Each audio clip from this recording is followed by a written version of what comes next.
ఇక ఇవాల్టి సేవా ధార్మిక్ అవార్డ్స్ కార్యక్రమాన్ని ప్రారంభిస్తూ మన తర్వాతి సత్కార గ్రహీత కూడా ఒక చాలా విశేషమైన అచీవర్ అని చెప్పాలి. అంటే మాటల్లో చెప్పలేనన్ని కష్టాలు చూసినా కూడా ఆ కష్టాన్ని కూడా జయించి తానే ఒక స్ఫూర్తి ప్రదాతగా సేవా కార్యక్రమాల్లో నిమగ్నం అవడమే కాకుండా ఇవాళ మన మధ్య తన కథని పంచుకోబోతున్నారు. మరొకసారి to give us all loads of inspiration, I'd like to invite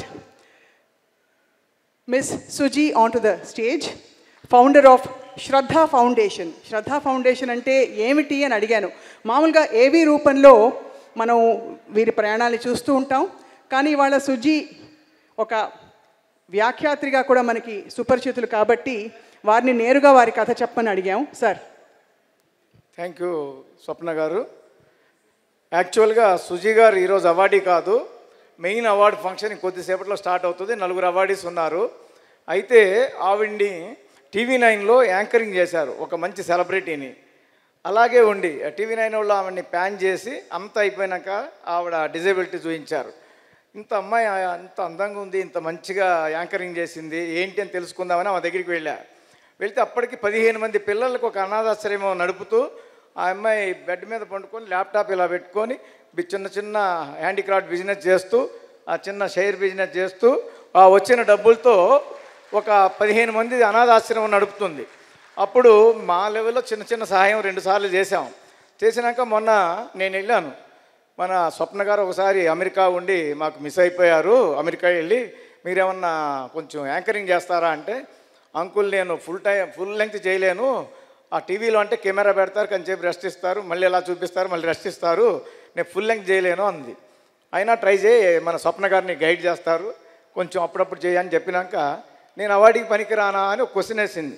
అవును కరెక్ట్ కదా. వరప్రసాద్ రెడ్డి గారు వాళ్ళ ఇంటి దగ్గరికి వెళ్ళినప్పుడు ఆ అమ్మాయికి ఎందుకు మీరు క్యాష్ ఇచ్చి అవార్డుకి ఎందుకు తీసుకోరు అన్నాడు. అనగానే అది కరెక్టే అనిపించింది నాకు. అందుకని సెమీ అవార్డు, నాట్ సేవా ధార్మిక్ అవార్డు, ధార్మిక్ అవార్డు ఇస్తున్నాం. సగం అవార్డు ఒక 50,000 అప్పుడప్పుడు అనుకొని ఆవిడకి క్యాష్ అరేంజ్ చేస్తున్నాము. యాంకర్ కాస్త సెమీ అవార్డీగా మారిపోయారు. అది విషయం. ఈ అవార్డు ఇవ్వడానికి కూడా ఎవరినో పిలవాలి కాబట్టి అసలు అవార్డు ఫంక్షన్ ఇంకా స్టార్ట్ కాలేదు. ఏంటి నన్ను గెస్ట్ పిలిచారు, నన్ను పిలవరు, ఏంటి నాకు అవార్డు అన్నారు, నాకు పిలవరు అంటున్నారు. ఇదంతా బిఫోర్ అవార్డు ఫంక్షన్ ముందు జరుగుతుంది. అయితే ఇప్పుడు ఈ అవార్డు ఇవ్వడానికి ఎవరో ఒకరు పైకి ఈవిడ్ని ఆహ్వానం చేయాలి కాబట్టి మా ప్రొఫెసర్ బిఎస్ మూర్తి గారు వీరు ఇక్కడ ఈ కాంపౌండ్ పక్కనే హైదరాబాద్లో ఐఐటి ఉంది, దాని డైరెక్టరు, వారు చాలా senior most professor, is Nobel ప్రైజ్కి రేసులో ఉన్నారు. మన త్రూఅవుట్ ఇండియాలో గొప్ప ఐఐటిగా దీన్ని మలుస్తున్నారు. అక్కడ లోపలికి వెళ్ళి చూస్తే చాలా కళ్ళు చెమరుస్తాయి, అంత గొప్ప వ్యక్తి. ఆయన కూడా చాలా సేవాభావం ఉన్నవారు. వారి శ్రీమతిని కూడా ఒక హ్యాండిక్యాప్డ్ శ్రీమతి చేసుకున్నారు. అంత గొప్ప మనసున్న వ్యక్తి. ఆయన్ని చూడడానికే చాలామంది ఇంట్రెస్ట్ పడతారు.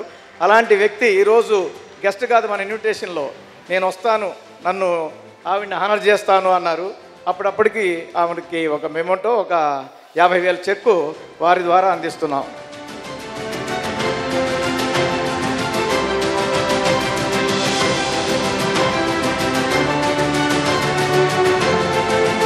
శ్రీనివాస్ గారిని రాజాగారు ఇలాగే మైక్ తీసేసుకుంటారని ఈసారి ఆయన మాట్లాడనివ్వకుండా స్వాగత ఉపన్యాసం ఏవి ద్వారా చూపించాం. సార్ మీ స్పందన, ఆ తర్వాత సుజీ మీ మాట కూడా వినాలనుంది. ఇవాళ చాలా చాలా సుదినం. వీరు వచ్చి నన్ను అడిగినప్పుడు నేను ఇంత ఎక్స్పెక్ట్ చేయలేదు. ఇవాళ సార్ శ్రీనివాస్ గారి పక్కన కూర్చున్నప్పుడు నా పేరు కూడా శ్రీనివాసే.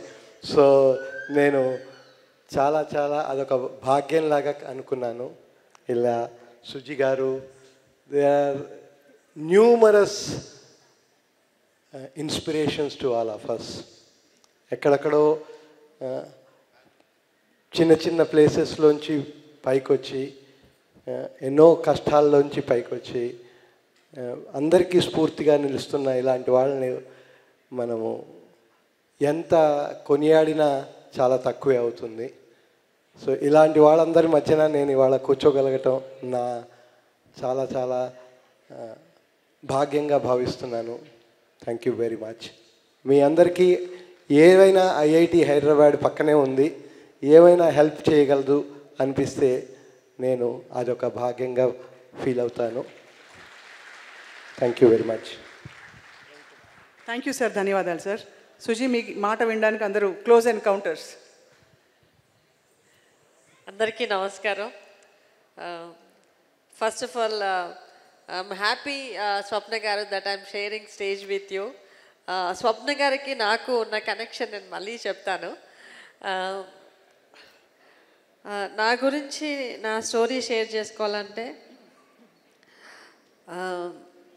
సరిగ్గా 23 సంవత్సరాల క్రితం, నాకు 23 సంవత్సరాలు అప్పుడు, ఎన్నో ఆశలు ఎన్నో కలలతో లైఫ్ చాలా ఫాస్ట్గా వెళ్తున్న సమయం. నేను అంటే చాలా యంగ్ ఏజ్లో 21 ఇయర్స్లోనే బిజినెస్ స్టార్ట్ చేసి, ఫోటోగ్రఫీ నేర్చుకుంటూ బిజినెస్ స్టార్ట్ చేసి, ఒక ఇండిపెండెంట్ గర్ల్గా అప్పుడే అన్నీ అంటే నేను అనుకున్న దానికంటే లైఫ్ చాలా ఎక్కువగా లీడ్ చేస్తున్న టైంలో ఇంకా నేను నేర్చుకుందామని చెప్పి యుఎస్ వెళ్దామని అనుకుంటుంటే అన్నీ బాగా జరుగుతున్నాయి కదా అని చెప్పి ఒకసారి షిరిడీ వెళ్ళొద్దామని చెప్పి షిరిడీకి వెళ్తా ఉన్నాను. ఆ షిరిడీ వెళ్ళే దారిలో జస్ట్ హైదరాబాద్ నుండి స్టార్ట్ అయిన ఒక 100 కిలోమీటర్లకే మా కారుకి ఒక లారీకి మధ్యన యాక్సిడెంట్ అయింది. ఆ పెద్ద లోయలో పడిపోతే నా స్పైన్ ఇంజరీ అయింది. హయ్యర్ లెవెల్ ఆఫ్ ఇంజరీ అంటే సర్వైకల్ C6 C7 అంటారు, సెమీ క్వాడ్రిప్లీజిక్. అంటే ఇక్కడ నుండి నా మెడ కింద నుండి మొత్తం బాడీ పనిచేయట్లేదు. అంటే నాకు ఇలా ముట్టుకున్నా తెలీదు, కట్ అయ్యి బ్లడ్ వచ్చినా ఏదొచ్చినా తెలీదు అసలు. యాక్సిడెంట్ అవ్వగానే ఇక్కడ బోన్ ఫ్రాక్చర్ అయింది కాబట్టి చాలా పెయిన్లో ఉన్నాను. అసలు ఏం జరిగిందో నాకు అర్థం కాలేదు. అక్కడ 100 కిలోమీటర్స్ నుండి సిటీకి తీసుకొచ్చి హాస్పిటల్లో అడ్మిట్ అయ్యి, ఒక హాస్పిటల్ ముందు యశోదలో జాయిన్ అయ్యాను. అక్కడ నుండి ఒక బెస్ట్ న్యూరో సర్జన్ జూబ్లీ అపోలోలో ఉన్నానంటే అక్కడికి షిఫ్ట్ చేసి యాక్సిడెంట్ అయ్యి ఆపరేషన్ అయింది. ఇవన్నిటి మధ్యలో నా మైండ్ ఫ్రేమ్ ఏముండిందంటే, ఓకే సర్జరీ అయిపోయింది, ఒక్కసారి నేను హీల్ అయ్యానంటే నడుచుకుంటూ ఇంటికి వెళ్ళిపోతానని.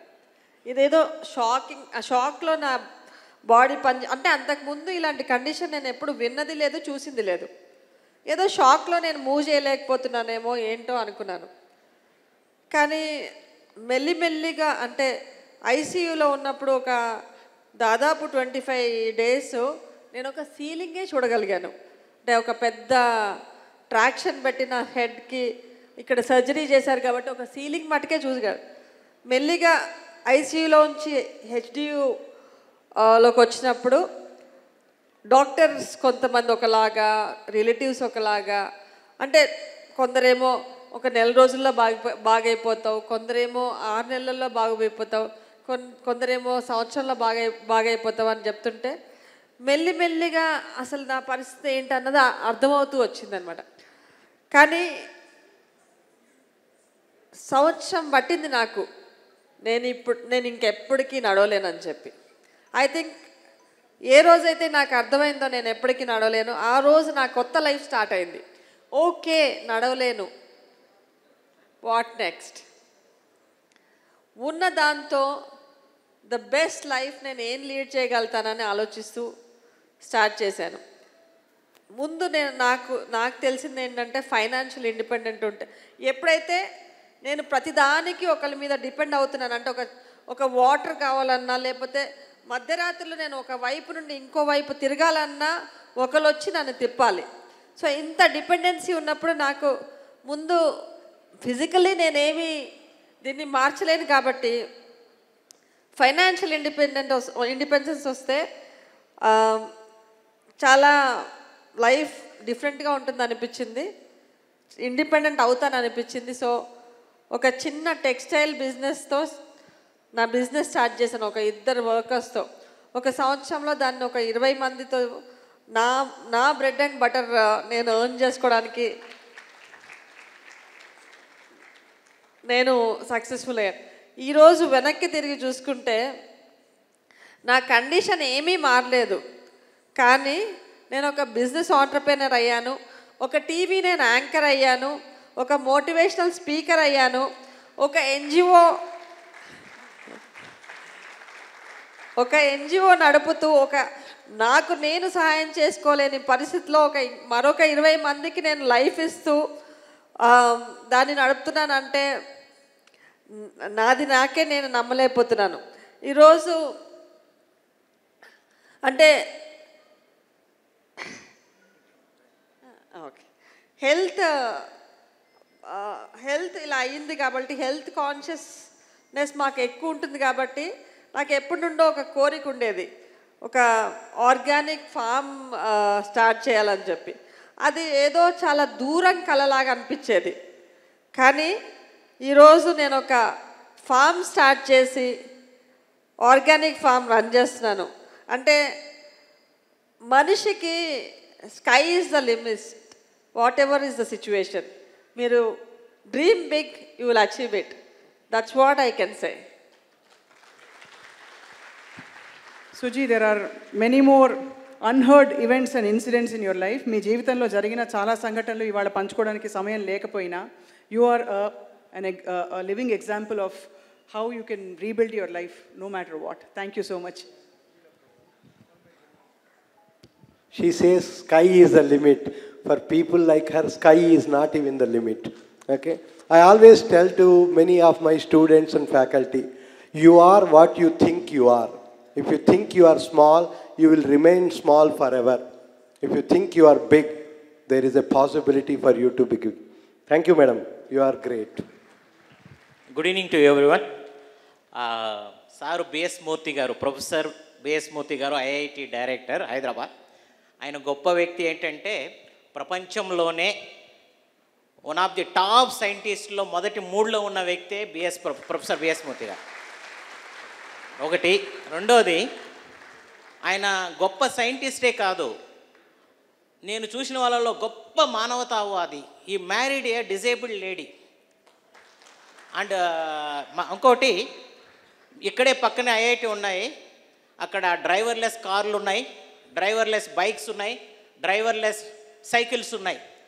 ఆయన ఏమన్నాడంటే, నేను సార్ కలిసినప్పుడు నా దగ్గరకు వచ్చిన బిడ్డలు వాళ్ళ మైండ్ని ఎట్లా యాక్టివేట్ చేయాలి, ఎట్లా కల్టివేట్ చేయాలి, ఎంత ఫ్లెక్సిబుల్గా ఉండాలి, వాళ్ళు ఏం భయపడకుండా ఈ దేశానికి ఏ విధంగా అసెప్ట్ అవుతారు అనే విధంగా ఆలోచిస్తున్నానని చెప్పిన గొప్ప వ్యక్తి ఈయన.